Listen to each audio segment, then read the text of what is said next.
Là-bas, le ciel est bleu et le crime profond.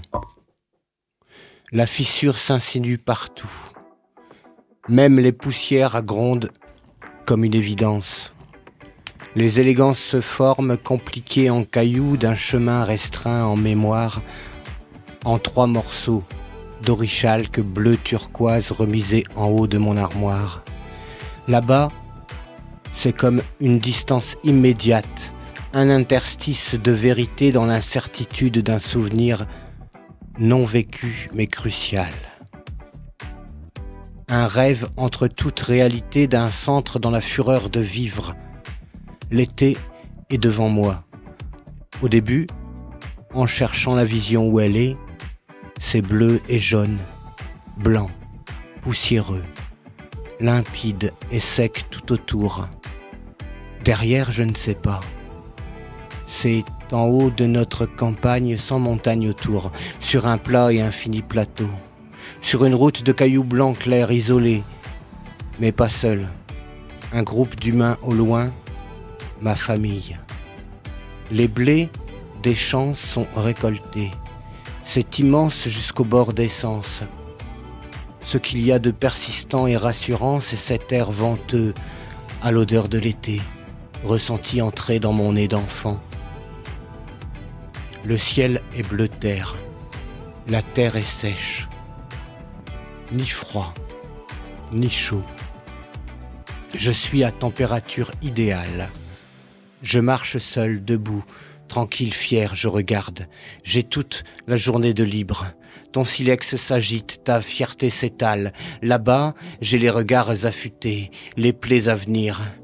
Il n'y a que l'œil averti de l'amour qui ne s'épuise pas.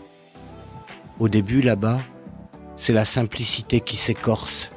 La vie au grand air qui s'anime, ça peut s'exprimer comme le centre d'une décision implicite, inconsciente, inscrite dans une vision de la nature proche, à travers la curiosité induite dans le regard. Je te vois venir, je me vois enfant, je suis fier d'être arrivé jusqu'ici. Je désespère sans intention, il y a la crise qui s'enclenche, la haine de l'architecture s'amasse dans ma mémoire. Mon histoire se géologise, j'agonise. Je te préviens, j'entends ma faim oublier ma conscience, et cette conscience qui passe dans le temps est incertaine.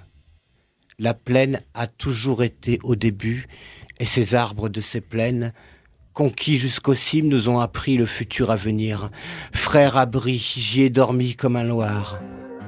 Ainsi s'éveille l'histoire de l'histoire à l'abri des mythes, dans l'abreuvoir de la bonne conscience, à l'ombre de la vérification.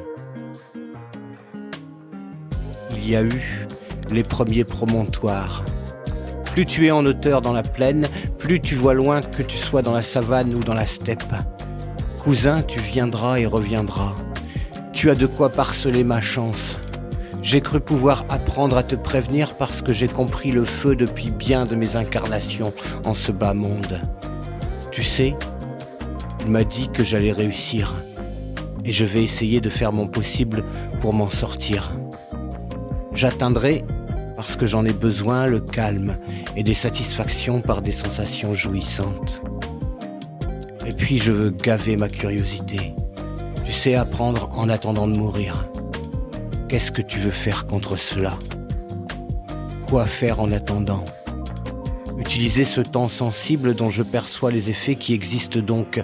Écrire une histoire parce que l'histoire se forme sans cesse et ne se complétera jamais.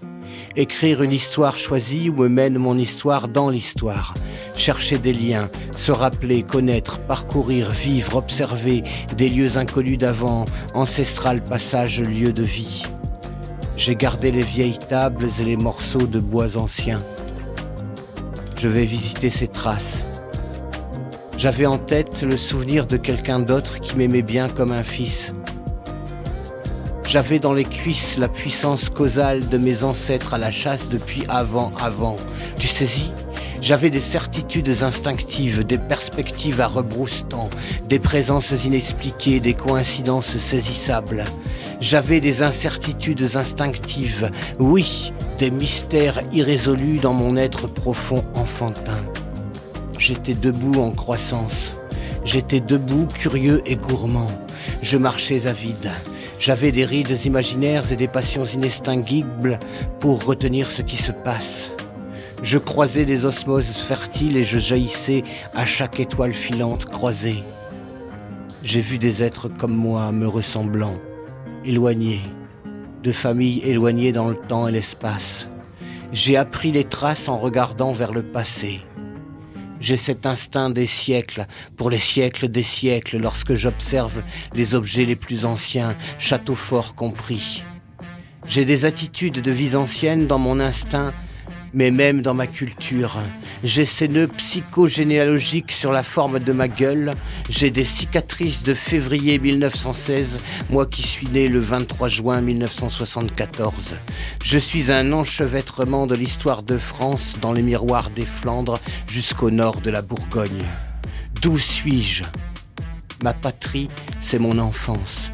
Ma patrie, c'est mon pays aussi. J'ai appris que j'étais de mon pays à l'école et chez moi avec les miens, je crois. Je crois bien. Je cherche dès le matin. C'est pour ça que je me pose des questions tout le temps, trop souvent.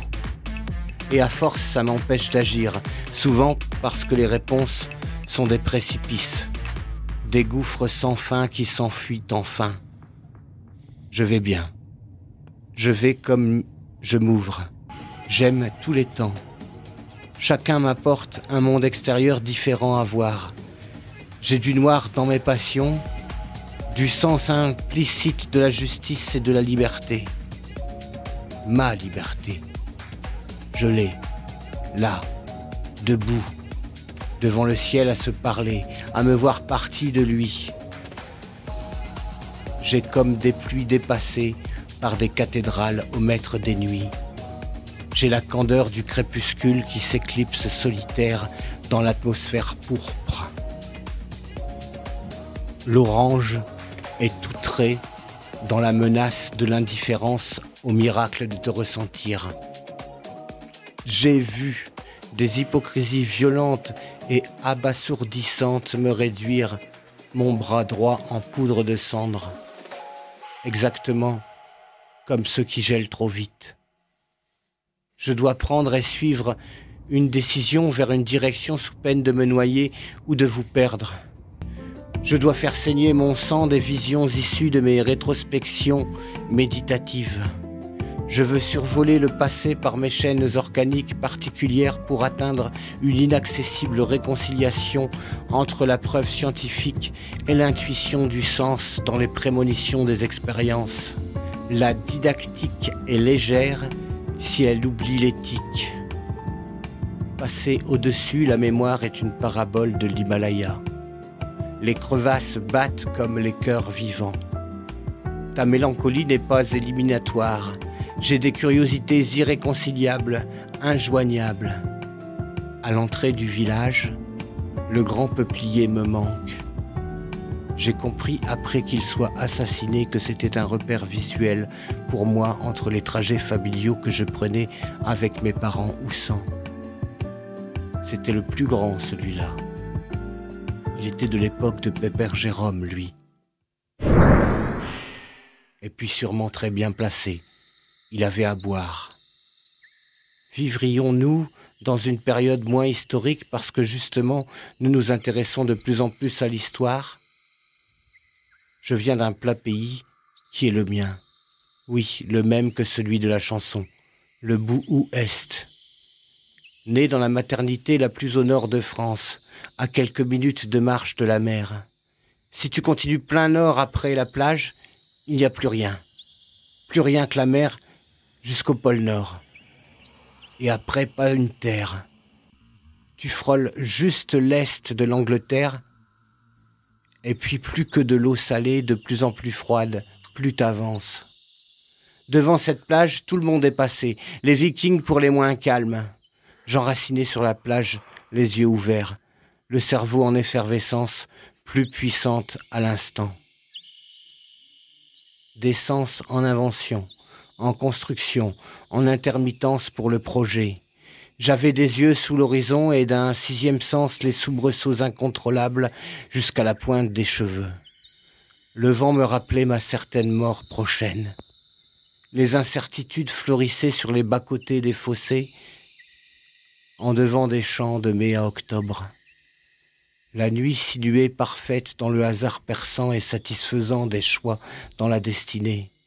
J'étais entre deux seuils, à chercher à capter les portes du passé et des traces anciennes. J'avais des manières vieilles et paysannes, je gardais des pierres, je cherchais des pierres. J'observais le déroulement et les formes des éboulements. Je sentais les pierres. J'avais l'arc-en-ciel des couleurs, des pierres dans mon cœur. Je revenais sur les lieux de ces événements. Peu à peu, la terre change, ça craque. C'est correct d'espérer, comme les galets, à s'adoucir à l'eau douce.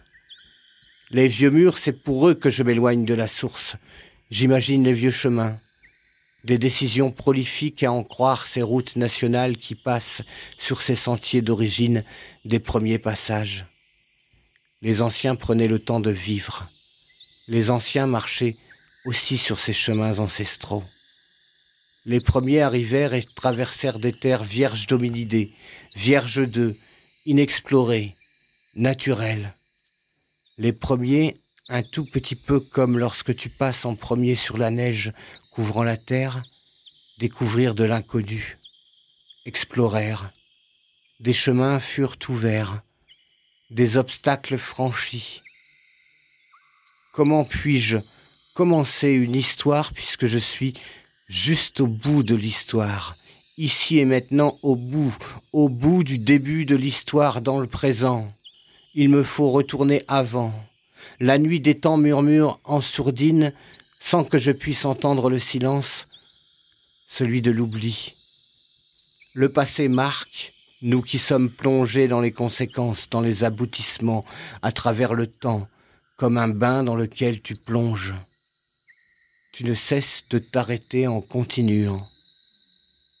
L'irrémédiabilité s'octroie parfois un rôle d'arbitre de la nostalgie. Le non réalisé s'exile dans la fiction. À la raison qui s'épanche, les horloges sont remontées vers le destin.